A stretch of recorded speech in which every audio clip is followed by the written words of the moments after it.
Okay. Peter, Julia Pierpont from Xinhua News of China.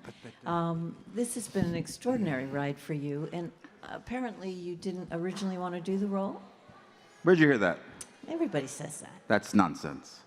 No, how does that rumor get started? No, I originally didn't want to do the role. No, I had some concerns.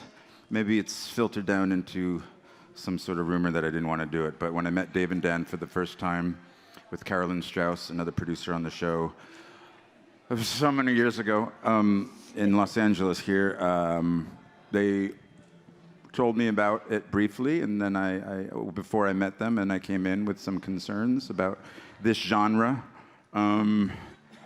Having seen many pieces, because I wasn't familiar with the books, so I wasn't familiar with the complexity of Tyrion at that point, because unfortunately, before this character, many times people my size weren't complicated enough for me to be interested in doing it. I had done it 1 or 2 times before, and it sort of didn't, grab me.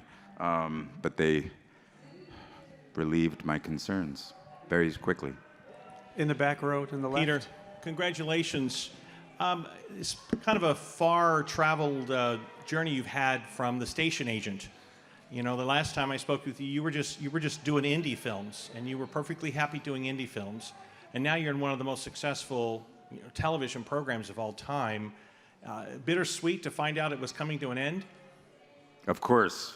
Yeah, I had my last day on set back in July of this year, just 2 months ago now, a little over 2 months ago, and it was very sad. This is not only a great TV show to be a part of, but it was an enormous family to be a part of.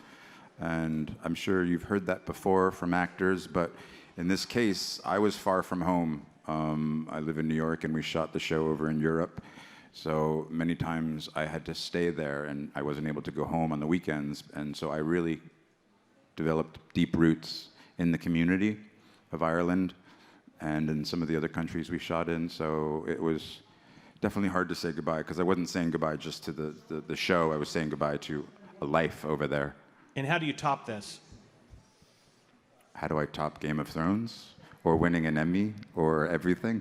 No, you just keep searching, hoping that the next writer you come across is equally as talented as David Benioff and Dan Weiss. Thank you.